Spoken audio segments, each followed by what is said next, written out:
A Prefeitura de São José dos Campos intensifica o trabalho de combate às pichações, afinal a prática é crime. Brisa Albuquerque.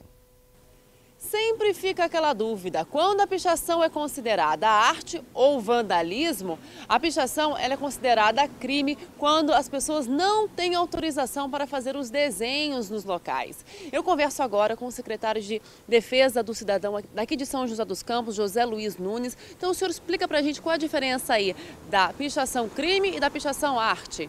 Bom, a pichação arte, ela tem os locais previamente determinados, tem autorização do morador ou se algum espaço até mesmo público, e a pichação que é considerada crime são essas que os jovens, as pessoas começam a pichar de uma maneira assim, mais brusca toda a cidade. Então, sem autorização, né, com certo aí vandalismo, a pichação é considerada crime. Então, qual é a pena que a pessoa pode sofrer? Então, isso é importante a gente lembrar que muitas pessoas acham que isso não é crime. É crime, sim, tipificado, inclusive, e até pode levar até 3 meses de detenção do infrator. E qual é o trabalho dos agentes da Prefeitura, então, para limpar as fachadas aí que foram, né, infelizmente pichadas sem autorização? Bom, primeiro a gente faz o trabalho de conscientização, levando essa informação, mas também, no segundo momento, já reparando o patrimônio. Tanto o patrimônio particular como o patrimônio público, lembrando que existe uma grande parceria da Prefeitura com os munícipes.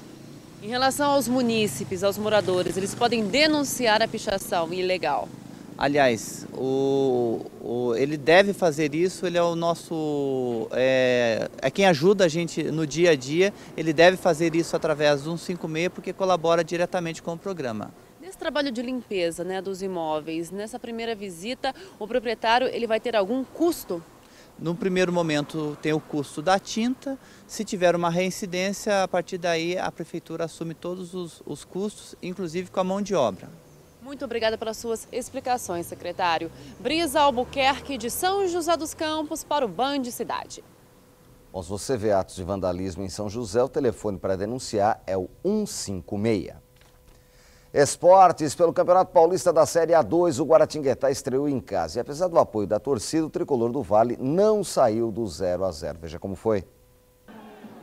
Embalado pela vitória na primeira rodada sobre o São Carlos por 3-1, o Guará entrou em campo contra o Monte Azul em busca da vitória.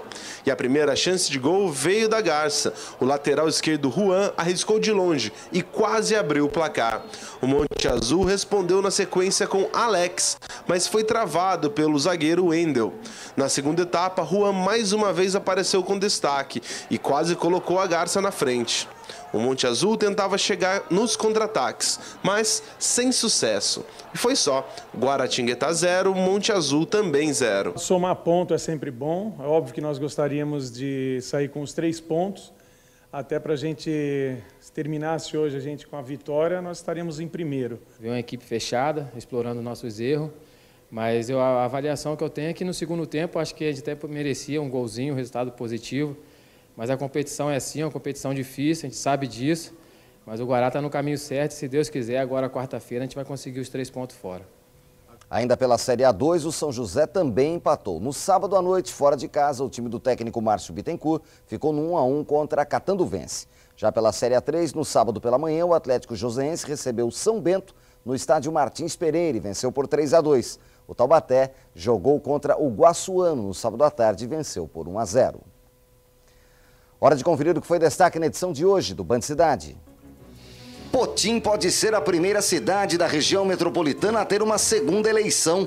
Os 2 prefeitos que tiveram maior número de votos, João Cascão e Benito Tomás, estão impedidos de assumir por irregularidades na lei eleitoral.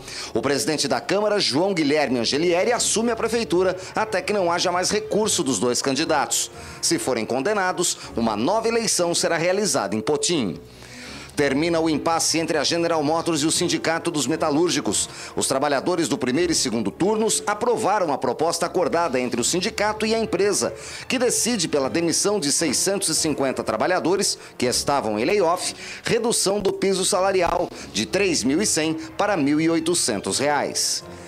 Historiador de São Bento do Sapucaí entrou com pedido de canonização da princesa Isabel.